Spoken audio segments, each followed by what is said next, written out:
in Colorado, in Aurora, neighboring Denver, Venezuelan gangs here illegally have taken over apartment buildings. Here's the report. It is a situation in Aurora involving Venezuelan migrants that's been brewing for months. With every verifiable fact, there has been some misinformation and rumors. Well, tonight, we have new information on what we've learned is happening inside an apartment complex. This video has been making the rounds online since yesterday. Shows armed men walking through a building, knocking on doors, then entering an apartment. A former resident and at-city council member tells us these men are part of a dangerous Venezuelan gang, and their numbers have been growing steadily because of the crisis at the border. The apartment complex is at 12th and Dallas and Aurora. That's east of the border with Denver and just a mile or so from the popular Stanley Marketplace. Tori Mason is your reporter in Aurora. Tori joins us now. You talked with a woman who lived there, watched all of this unfold, and she certainly said this was terrifying for her. Yes, Karen, and even though she's moved, she's still terrified. It takes bravery to speak out on something like this, but she says it's worth it if it means action will be taken. There have been rumblings of new gang activity in Aurora all summer. Officials have skated around the topic, but now there's video and victims they can't deny. It's really like being held hostage. Cindy was a prisoner in her own home. She's lived in this building at 12th and Dallas for years. This summer, when crime got worse, Cindy got cameras. Doorbell video shows a group of armed men forcing their way into her neighbor's home. Another night, her camera outside captured two men approaching a vehicle, guns drawn. She's called 911 so often, they know her by name. He said, ever considered leaving? If I could afford to leave, I wouldn't be there. She says neighbors fall asleep to gunfire. Her car still damaged from an overnight shootout. This is a bullet hole. It was one of the few times Aurora police responded. They will call me and say, I'm sorry, but we're not coming. We're not coming until it's a bad enough crime. This week, her pleas for help were finally answered, not by the city, but by Councilwoman Danielle Jurenski. I think that politics is being played here with people's lives. While APD and the city denied gang activity, Jurenski moved Cindy out of that apartment herself. For weeks, officers have told her their hands were tied. What I am told is that police leadership put it out that no less than like 3 or 4 officers could respond to one of these complexes. Wednesday, Aurora police said they're aware that components of TDA are operating in Aurora. In a statement, APD says it would be improper at this time for the city and APD to make any conclusory statements about specific incidents or provide details about law enforcement strategy and operations. Based on our initial investigative work, we believe reports of TDA influence in Aurora are isolated. I now have other property owners, other apartment complexes calling and telling me the same kinds of things. Food is the biggest commodity over there. Cindy says she survived the ordeal by staying quiet, giving them food and bed bug spray every night, praying she'd hear sirens. They left us there to die. In her new home, far away, the peace she feels is fleeting. Because for so many others, she says there is no escape, no solution, and no sign that help will ever come.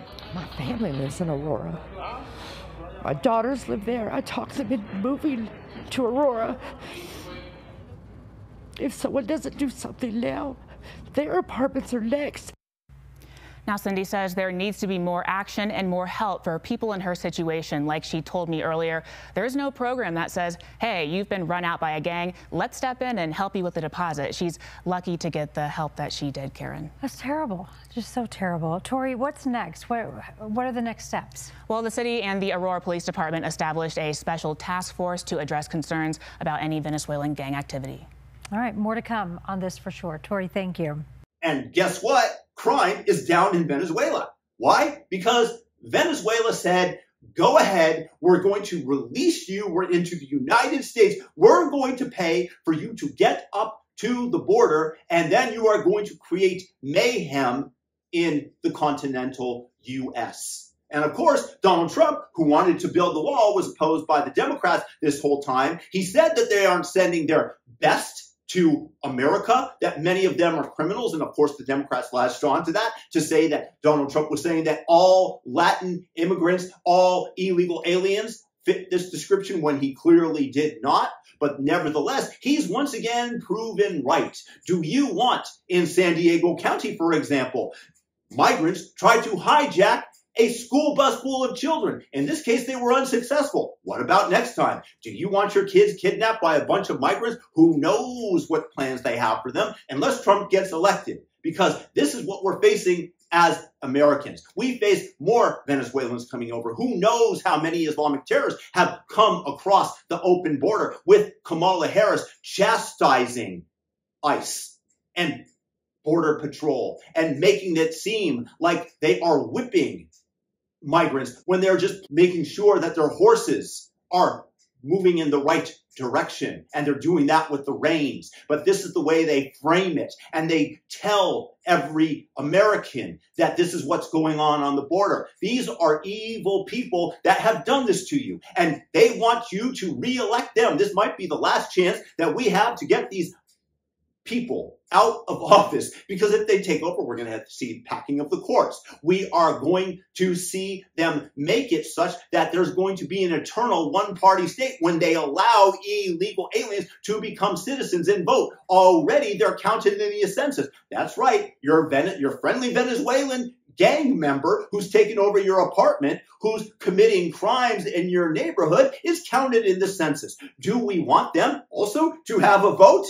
I don't think you do, but if you do, make sure to vote for Kamala Harris. If you want more people flooding across the border, taking your resources, make sure to vote for Kamala Harris. If you want illegal aliens to eat up your funds, to get your food money, your tax money, to lower your wages, make sure to vote for Kamala Harris. If you want to see property values go up when you're trying to buy a home because she's giving everybody $25,000, leading to inflationary effects, make sure to vote for Kamala Harris. If you want to have word salad spewed all over President Xi and Putin when she meets with them and have them wipe it off their shirt in disgust, make sure to vote for Kamala Harris. If you want an individual that needs a white emotional support animal to join her in an interview over 40 days after she earned the nomination, not even live, make sure to vote for Kamala Harris.